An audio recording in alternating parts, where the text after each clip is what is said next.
Zdravím všetkých, čo pozerajú toto video ohľadom dvojdynového rádia so systémom Android.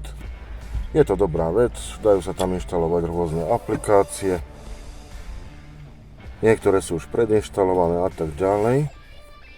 Ale najväčší problém je s týmto. Keď to zapnem, pripojenie. Nebliká tam auto. Takže treba pripojiť túto skrinku, ktorá tam funguje. No, zaostriš, nezaostriš. Dobre, kašľa na to. Lebo mnohí, čo som videl, tak si tam inštalujú rôzne diagnostické programy. No, mne sa to nedarilo, tak som musel pohľadať, ako to urobiť. Takže najprv som si nainštaloval dostupný program X-Recorder. Dobre, kvalita ako licencia free, nevadí, funguje.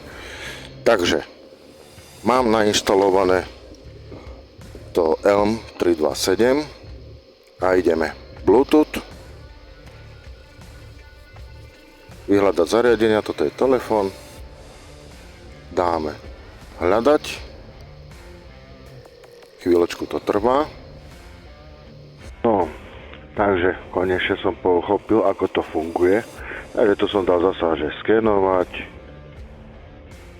áno, skenuje, našlo OBD2.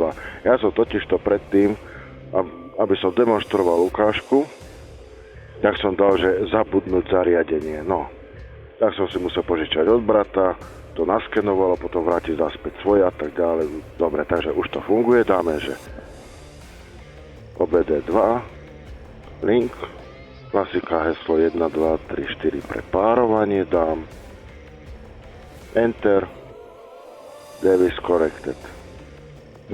Dobre, vyzerá, že je pripojené. Takže ideme torque,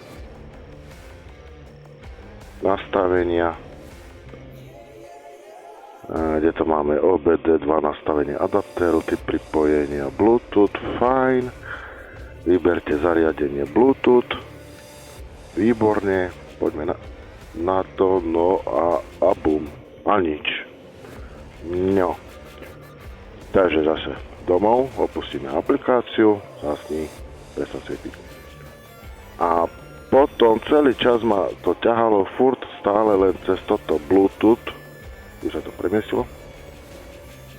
A nič, a do kolečka dokola som sa točil ako zajac, ako pes, keď si naháňa chvost, ale potom ma napadlo, že však toto je nastavenie, buď takto, alebo cez aplikácie, nastavenie vozu, prvé Wi-Fi, zariadenia, device, a tuto systém Bluetooth setting. Máme párovať nové zariadenia, pairing, new device. Poďme.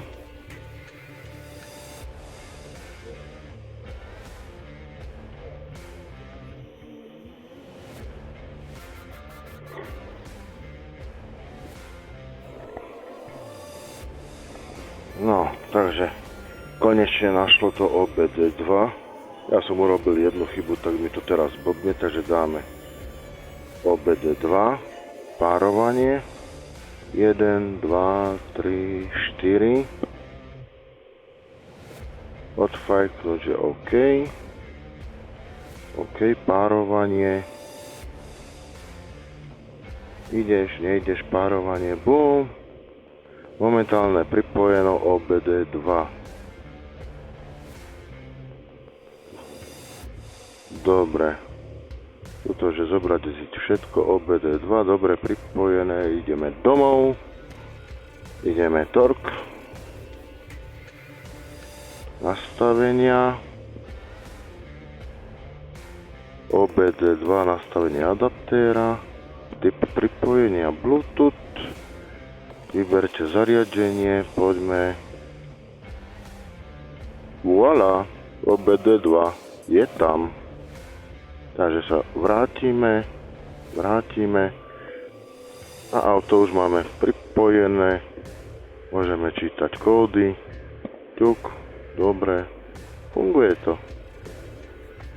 No, niečo tam máme. Pohodlná jednotka, niečo, bla bla bla. Dobre, to podnaštudujem potom. Budíky.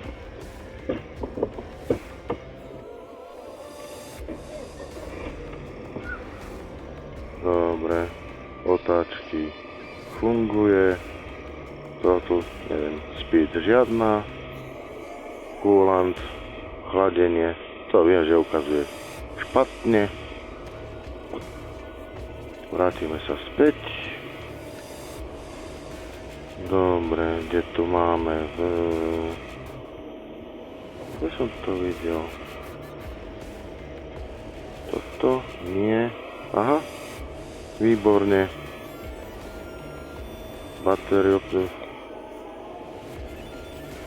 Dobre, nič. Takže idete to. Takže musel som ísť cez nastavenia, zariadenie device, systém Bluetooth setting, spárovať nové zariadenie. To už mám. Tuto mám to OBD. Pripojiť, zabudnúť, s tým už nejdem nič robiť. Výborne. Takže zhrnutie. Cez toto Bluetooth pripojiť 1, 2, 3, 4, potvrdiť nič. Ale cez nastavenie vozu, zariadenia, Bluetooth setting, tam som dal párovať nové zariadenie. Už nemá čo hľadať, pretože je to tu, OBD2, pripojiť, zabudnúť, už to nechám tak, ako to je. No, takže asi tak.